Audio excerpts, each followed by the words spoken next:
Okay, welcome everybody. Our speaker today is Dr. Mai Musie, and Mai and I first met through our mutual love of the ancient Greek novels. Mai has completed her PhD on the representation of Persians in the ancient Greek novel. She is a trustee of the Classics for All charity and also the Society for the Promotion of Roman Studies.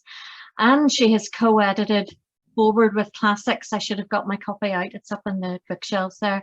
A book which explores the ways in which classical languages are considered valuable in the 21st century. And I hope you all agree with me that they're very valuable.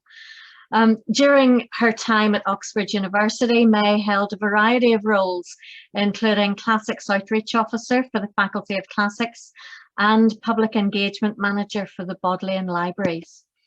And Mai is currently working in public engagement and heritage at Swansea University. I was particularly interested to hear about Mai's work on the Ge'ez texts. These are ancient biblical texts from Ethiopia and Eritrea. And I'm delighted that Mai has accepted the invitation to tell us more about these. So over to you, Mai. Well, fantastic. Thank you. Thank you very much, Helen. I suppose the first thing is to help me share my screen in terms of the presentation. So whilst you're doing that, Helen, I just want to say thank you to you and the rest of your staff for inviting me to give a talk. This is a talk which I initially gave at Harvard. This is a research area which a colleague of mine, Professor Judith Mackenzie, who passed away a few years ago, she's the professor of late antiquity, and we had a mutual interest in Ethiopian and Eritrean studies. For me, it was from a very personal motivation rather than a particular research. As a researcher, my field is more of a classical rather than late antiquity. As someone from an Eritrean background with Ethiopian roots, this was particularly interesting, and someone who is from the diaspora communities, and some of the manuscripts being held in European and US universities. This was of a enlightening, illuminating, shall I say, experience. So a bit of this is really my experience of perhaps putting on some public engagement activities in the classics faculty and beyond, as well as interacting with Bodleian libraries on their the collected manuscript in their possessions, and I suppose connecting the modern Ethiopian Eritrean diaspora of the UK with the ancient manuscripts, as well as public institutions like Oxford University. So I suppose I come at it from a variety of perspectives, and I hope that you find it as interesting as I've found the experience. I've certainly learned a lot, and I hope that you come away enlightened, if that's the word. So without further ado, I'm going to share my presentation so you can see. I hope you can see that. Nod if you can. Thank you, Helen. Right, so let me just put that as a slideshow. Right. Honestly, we do these for the past, God knows, however many years. We should become accustomed to it, right? Oh, there we are. Is that all right? Yep. Excellent. And I'll just move that bar up there. So as a homage really to Judith Mackenzie, because this was part of her work, and she spent many years, myself and her, nurturing this really profound relationship. And so I'm very grateful to her to be a mentor to me and guide me really to, I suppose, tap into my own heritage, which I ignored for a very long time, living in this sort of limbo between two communities, the British community and the Eritrean communities.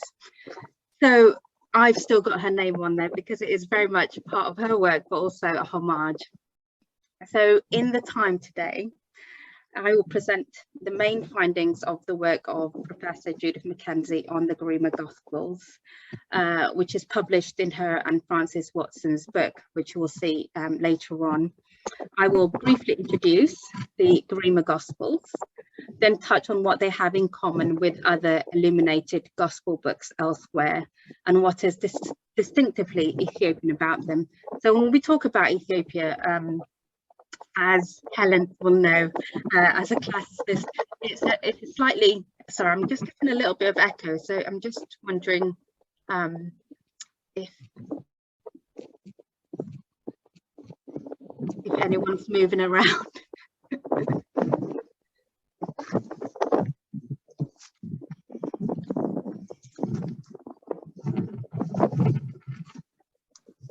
If you haven't muted your mic, that might be better.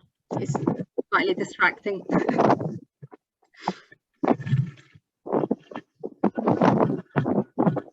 Helen, are you getting that echo?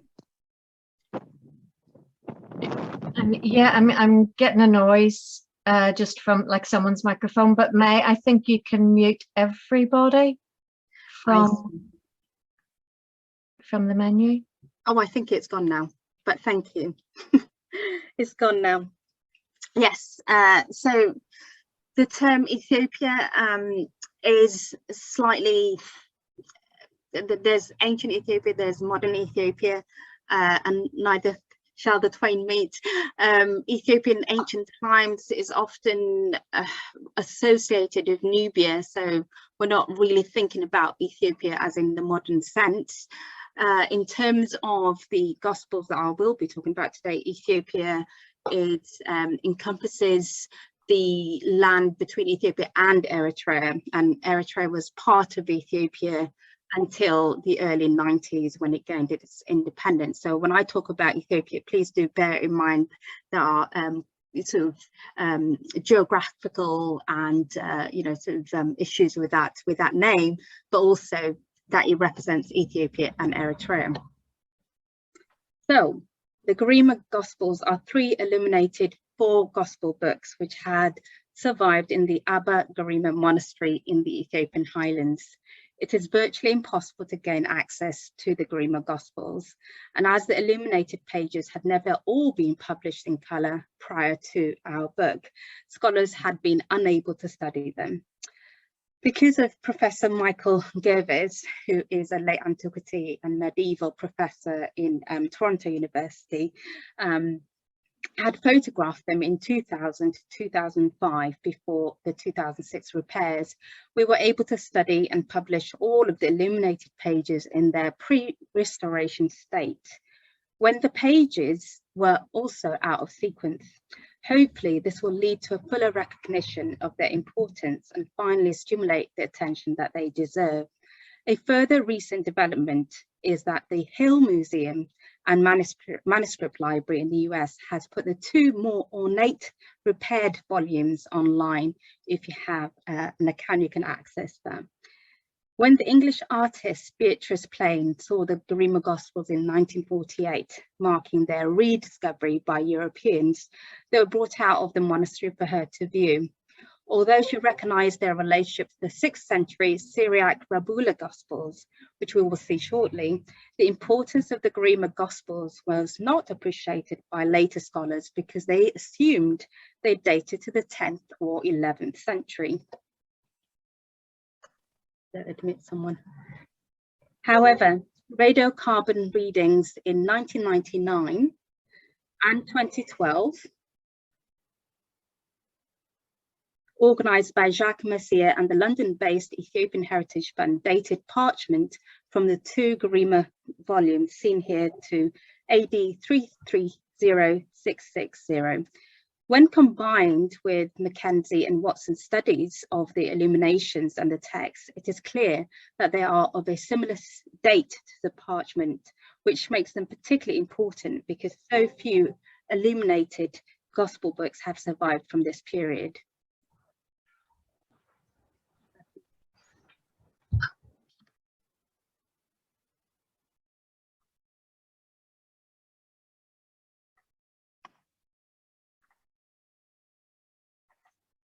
There we go. So you can see Michael Gervais there talking with the priests and looking at the Garima Gospels there. And you can see, it's really nice to see the Lindisfarne Gospels and the Book of Kells against the Abba Garima. So you can see the similarities, the difference there. We can appreciate quite how early the Garima Gospels are if we remember that two of the most early Gospel books in Britain, the Lindisfarne Gospels and the Books of Kells, were not made until the 8th century. Like luxury Gospel books throughout Christendom, they have the numbered concordance to the Gospel text at the front called Canon tables, as well as portraits of the Evangelists. Because the Garima Gospels are even earlier, they can provide an indication of earlier lost luxury Gospel books, especially those from the Eastern Mediterranean. The only other early, reliably dated illustrated Gospel book surviving in the East is the Syriac Rabula Gospels of 586 I mentioned. The Garima Gospels are the equivalent of more Rabula or Lindisfarne Gospels in terms of their importance as a source of information about antiquity. I'll just admit someone. About late antique art and illuminated Gospel books. As the earliest surviving Ethiopian Gospel books, they are also important for what they show about the development of distinctively Ethiopian luxury Gospel books and art, which also have features in common, examples elsewhere in the East. They merit being appreciated in the wider context of the late antique world and art, and not only within Ethiopian and Eritrean studies. About the map there. As we see here, the inaccessible monasteries in the highlands of Ethiopia provide, sorry, I've just skipped a line there. The Garima Monastery is located in the highlands of northern Ethiopia. So you can see the arrow pointing to Aksum there. And this is the road to Abba Garima Monastery. We'll just go back to that for a moment. The area of the Aksumite Empire with its equal in Aksum, and that's its capital there, Aksum there, covered much of the area of modern Ethiopia and Eritrea from the 1st to 8th century AD. So as you can see, Ethiopia is much larger than just Ethiopia you know now. It encompasses Eritrea too. The term Ethiopia here is used to refer to the whole of that area. The Gospel texts were translated in the 5th century from Greek into Ge'ez, which is still the liturgical language of the Ethiopian and Eritrean Orthodox churches. As we see here, the inaccessible monasteries in the highlands of Ethiopia provided safe places for the preservation of texts which did not survive elsewhere, such as the monastery of Abba Garima. Now I went there, I think 2018 for the first time, and it's really high up in the highlands. I'm not going to kid you, with a rickety old bus, you know, it's just sort of hardly anyone there except one priest, and I was able to get to the museum, but not necessarily the monastery. And you can see why that they wouldn't admit women into the monastery.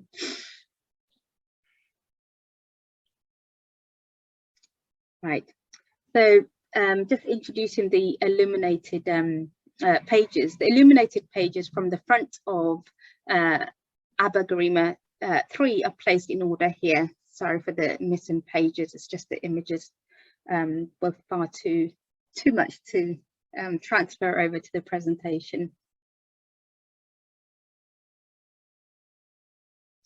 The canon tables function as a concordance of passages covering the same events or material in the different gospel books. The passages are identified by marginal numbers in the text. How these tables worked is explained by their inventor, the famous 3rd, 4th century historian and Bishop Eusebius of Caesarea, in his letter which precedes them. In Abba Garima III, they are followed by the Jerusalem temple image. Abba Garima III is dated by 3 carbon 14 readings to AD 330 to 650. If textual evidence is taken into account, then the first of these dates can be narrowed from 330 to circa around 480, given a date of around about 480 to 650. It is the earliest surviving gospel book anywhere, with an author portrait of each evangelist as a frontispiece to his gospel. These are the illuminated pages of Abba Garima I, so you can see there. The letter of Eusebius precedes the Canon tables, which are followed by an empty frame and a circular pavilion. It does not have author portraits. Abba Garima I is dated to AD 530 to 660, based on a single carbon 14 reading. As we saw, they include the circular pavilion after the Canon table, where there is a temple image in Abba Garima III. We will return to these images, which are unique for that period. The 3rd Garima Gospel is Abba Garima II, not to be confused. It is later and was not tested for its carbon 14 date, but it is the 3rd oldest Ethiopic Gospel book. Its text is based on a later version than the other 2 Garima Gospels. Obviously, the dates could be considerably narrowed with radiocarbon testing of more samples.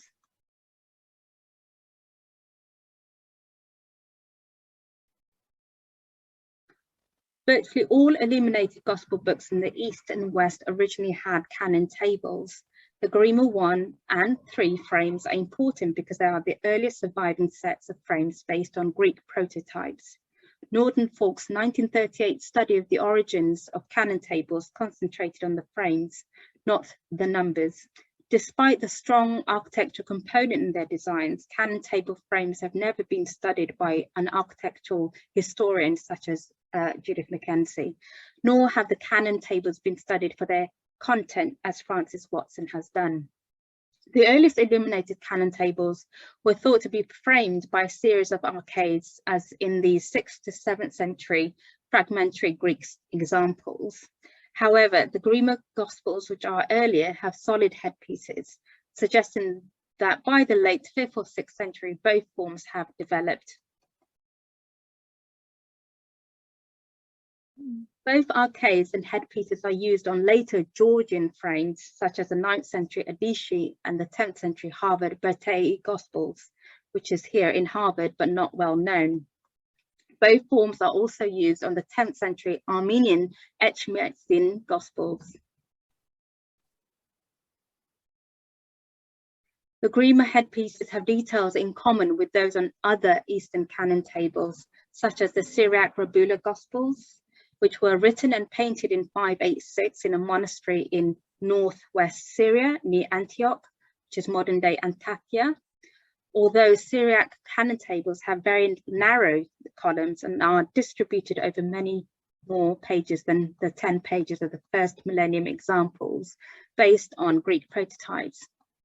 There are also similarities between the Rabula and Garima frames in the decorative elements of the headpieces, with just a couple of examples presented here. This suggests that they had a common origin in an earlier period from which examples have not survived.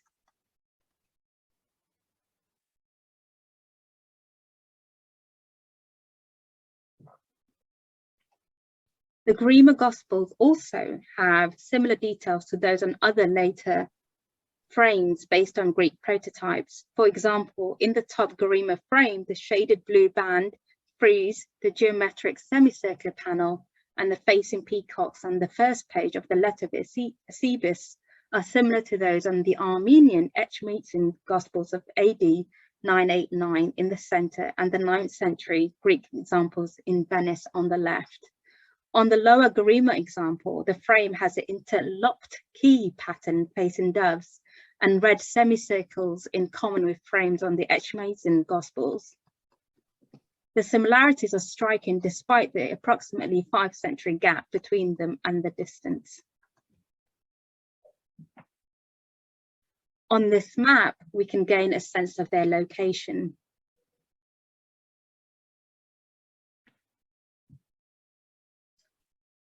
Now, to discuss the Ethiopian features about these manuscripts, the Garima frames also have some specifically Aksumite or Ethiopian details, which, as we will see, suggest that they were made in Ethiopia, contrary to what most Western scholars have assumed, although it might not surprise an audience such as this, possibly.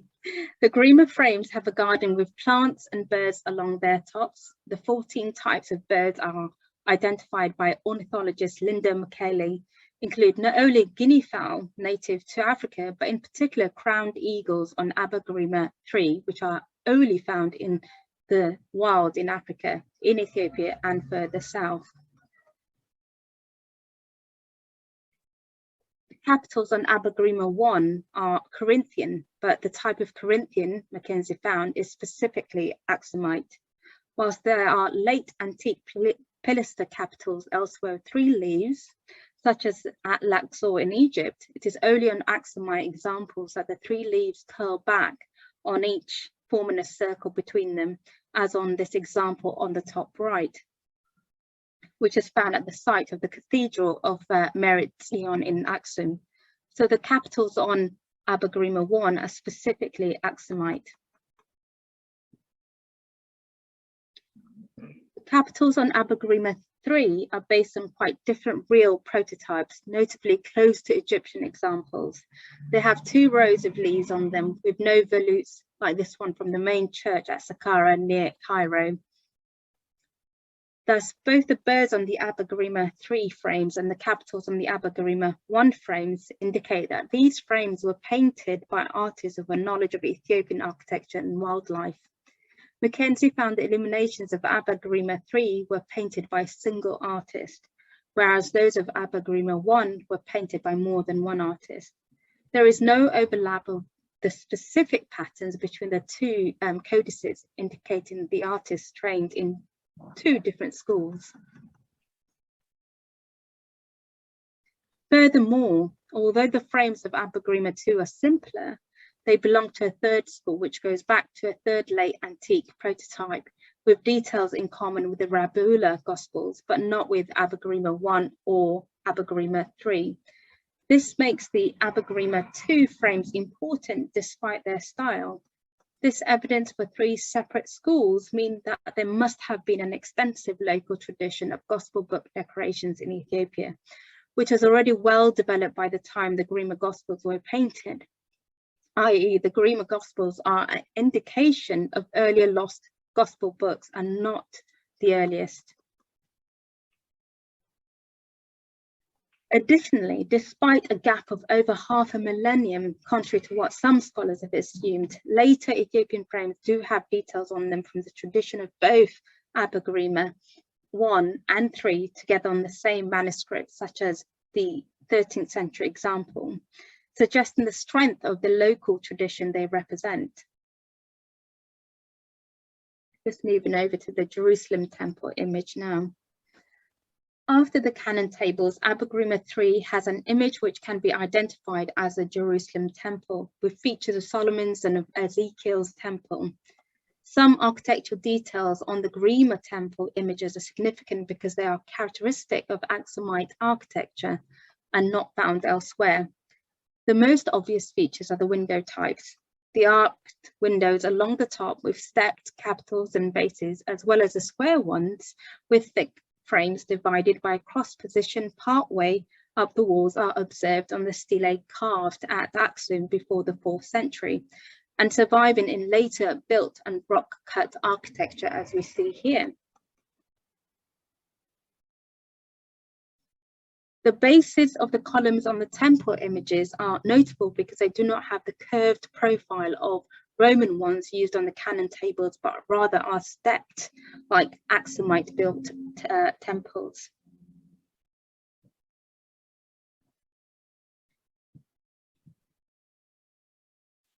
When we were researching the book, we thought there was no parallels for the Garima depiction of the temple in other late antique art. However, Christian Sahner pointed out the image of the temple in the Book of Kells, where Christ is tested on the pinnacle of the temple.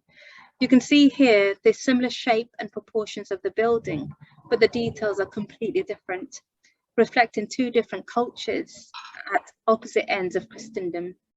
That they have an image in common is not totally surprising if we remember that both also share evangelist portraits, gospel texts, and canon tables, although in different languages. Instead of the temple after the canon tables, Abba Garima 1 has a distinctive form of circular building or tholos with a tent roof. This form first survives in the 1st century BC and AD in pagan architecture influenced by Ptolemaic Alexandria, such as the rock-cut casne at Petra and depicted in Pompeian wall painting. This is also how Mackenzie came to study the Garima illuminations, when she's known better for her works on Petra and Alexandria. So we all think, fall into things by accident sometimes. A millennium later, we see the tholos in the 10th century Armenian gospel books, which have a striking similarities in the colours used with those in the wall paintings. In the Christian examples, the leaden urn on the Corinthian capital is replaced by an orb and cross. The Eastern Christian examples often have a tree on either side and continue the garden imagery with flowers and birds on the tholos roof. By contrast, Carolingian examples in the West and Greek one here lack the plants growing out of the roof. These differences suggest that these tholoi were derived from a common source before the Eastern ones were given elements of a garden and a different interpretation. Ethiopia is the only place where the circular pavilion continues to be depicted in the gospel books after the 11th century. The later Ethiopian examples, like the canon table frames, are derived from a variety of earlier prototypes. Later examples, such as these in New York, also provide keys to the meaning of the tholos. They usually have a tree on either side, which is labelled Tree of Paradise, suggesting the garden represents paradise, i.e. the Garden of Eden. The antelope bucks on either side could also be an allusion to the deer drinking at the fountain of life, like in earlier Christian mosaics. Armenian texts of the 8th and 12th centuries, which explain the meaning of canon table decorations with similar gardens, birds, and flowers on top of them, suggest this decoration alludes to the Garden of Paradise. Between the center columns and many of the later Ethiopian tholoi, such as the two on the left, there's an inscription. Arrangement of the table of how the words of the Gospels agree, or a shortened version of this. This alludes to the preface to the canon tables, part of which survives in Abba Garima 3. The tholoi could represent the harmony of the Gospels, but they could also have had other meanings, making the tholos an iconic image, encapsulating or combining various aspects, which are too complex to go into here properly. As I mentioned, Abba Garima 3 is the earliest gospel book with a complete set of author portraits of the evangelists as a front piece to their specific gospel. Abba Garima 3 has 5 portraits, but because there are 4 evangelists, there has been confusion over their identities. The 5th portrait is not an evangelist, contrary to what other scholars have assumed. Unlike the evangelist, this figure is not standing on a pedestal or holding a gospel book, but a book with parallel lines in it. We find the key to his location in the gospel book is provided by the text on the other side of the folio. It is the last page of the prefatory text on the agreement of the words of the 4 holy gospels, which would have gone before the letter of Eusebius. Francis Watson suggests that this is a portrait of Eusebius himself.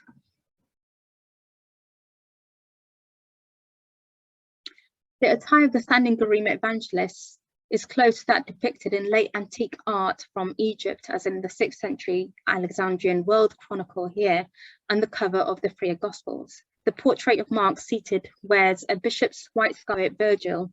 The choice of a leopard throne could be explained by the fact that those undertaking precede the Roman period sometimes wear a leopard skin.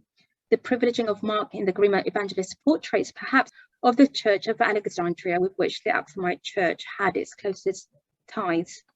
The Alexandrian type tholos and the strong Egyptian influence in the portraits raises the issue of the extent to which the Garima Gospels provide a glimpse of lost Gospel book illuminations from Egypt, as well as elsewhere in the Mediterranean.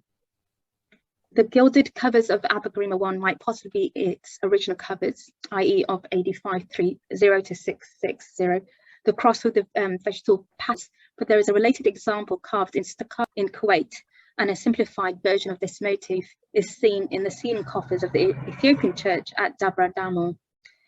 The embossed silver cover held Abba Garima III and II in recent years, until Abba Garima II was removed in 2006 repairs and left with no cover at all, which is apparently still the case. That this cover was made in Ethiopia is suggested by the circled Gitter's letter we recognised on it. It was not made for Abba Garima II or III because it is too small for the pages. The amount of wear on the lower corners of Abba Garima I covers indicates that the Gospel book was in use for a very long time before being stored to again be enjoyed more recently. The Garima monastery monks view the Garima Gospels as sacred relics, like the Augustine Gospels in the UK, with a reputation as the Gospels copied by Abba Garima, one of the legendary 9 saints who helped found the Ethiopian church. According to legend, God stopped the sun so that Abba Garima could complete his work in a single day. The Garima Gospels' religious significance, as well as their irreplaceable historical value, should be kept in mind when there's perhaps suggestions of displaying them to tourists in insecure museums outside the monastery, exposed daily light. So this brings me to the final section of the talk, and basically I want to share our experiences for the past good few years. So there was an Ethiopian conference in November 2013 where the revealing of the carbon dating of the Abba Garima Gospels took place, and subsequently we decided to have public engagement activities surrounding the photographs of these Gospels. Little did we know that it was going to lead to, well, at least 6 years worth of public engagement activities here in the UK and abroad. So basically what I want to share is some of the experiences and the learnings from engaging the public with the Garima Gospels through 2 photo exhibitions and related events. In Amsterdam University's Ethiopian Museum, the photo exhibition of a selected illuminated pages ran from November 2015 to March 2016. You can see the simple way the pages were mounted, and this exhibition was visited by over 12,000 people. It was also accompanied by a colloquium. And then in Oxford, at the time when I was still there, the exhibition in Oxford's Classic Centre included all of the illuminated Garima pages around the walls of the outreach room, with Comparative on posters in adjoining entry hall. The exhibition ran from November 2015 to July 2017. And despite the room being used constantly for teaching for part of each day, a total of around 1,000 visitors came, most of whom had no previous knowledge of the Garima Gospels or Ethiopian art, but came to look because their interest was aroused by the Garima images in the window facing the street, which has a high footfall, if you know St. Giles in Oxford. The key point we found is that the public were very happy to view photographs of the illuminated pages without complaining that they were not the originals. displaying photographs also has advantages, other advantages. You can display all of the illuminated openings for view elements of security or insurance, and you can run a display for much longer when fading is not an issue. It is also cheap to mount, so you can make admission free of charge. So the exercise itself revealed enormous interest in Ethiopian and Eritrean Christian culture, including among those who had never come across it before. We have obviously Professor Michael Gervis' generosity with his photographs, and the monks to thank for all of this, without which none of it would have happened. There was a further exhibition, just waiting for it to upload. This was a study day accompanied by a colloquium for the public and colleagues, which was full. That event led to a further related study day focused on the public, along with the Bodleian Library exhibiting 2 of its illuminated Gitters manuscripts. And much of the audience came from London, parts of South Wales, there was some from Swindon, and so forth. That event led us to have been approached by members of the UK, Ethiopian and Eritrean communities who were keen to see more of the Bodleian Library's major collection of Gitters manuscripts. And at the Bodleian, we organised a follow-up workshop with the curators and academics, and they were delighted to have the opportunity to work with the local communities from whom they knew they could learn, as we shall see here. And then in the summer of 2018, there was an exhibition which highlighted the Gitters manuscripts in the Bodleian. Now these are much later dated rather than the dating of the Garima Gospels. And the exhibition was accompanied by an introductory catalogue, a colloquium, an activity day, all organised in collaboration with the local Ethiopian and Eritrean communities. So this then led to a co-curated display. So this is the first time that the Bodleian Libraries worked with communities to co-curate a display in their library. So what the communities most wanted from these events was that people, especially young members of their own UK communities, come away with an impression of the importance of the role of the Gitters language and not be daunted to learn it.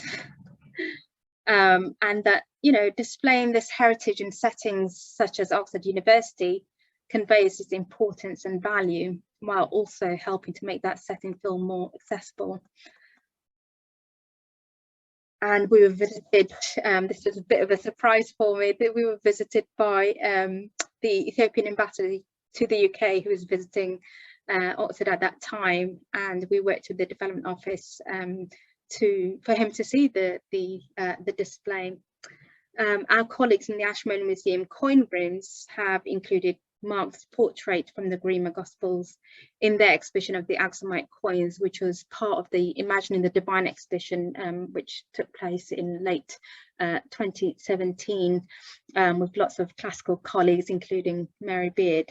The catalogue of the Ashmolean collection of the Axumite coins, many bequeathed by Joel Jensen, has recently appeared with excellent colour illustrations.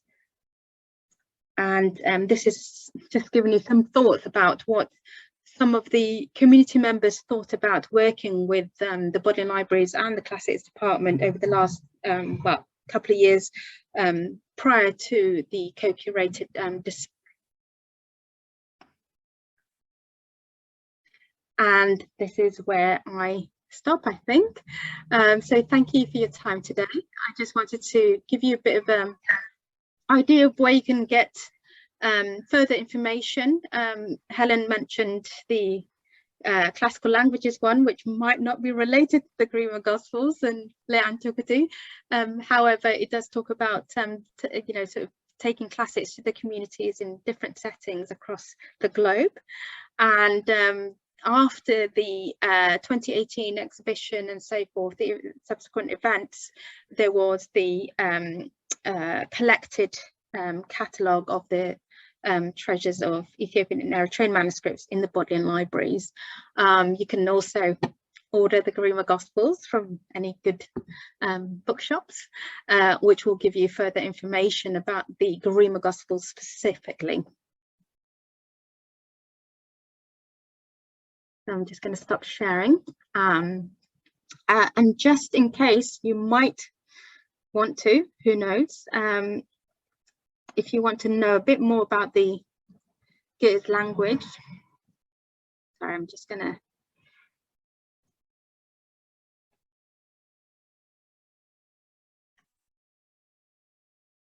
this is just purely for your enjoyment, as those who are learning. I'll see if I can put it in the chat actually. Yeah, I'll see if I can put it in the chat. But that just gives you the background in how the Ge'ez language fits in I suppose the global languages. So it's part of the Semitic languages, and these are normally divided into North, Central and South, and Ge'ez is part of the Southern Semitic languages. Thank you very much indeed, Mai. That's fabulous. We've got some people commenting in the chat already to say thank you. How interesting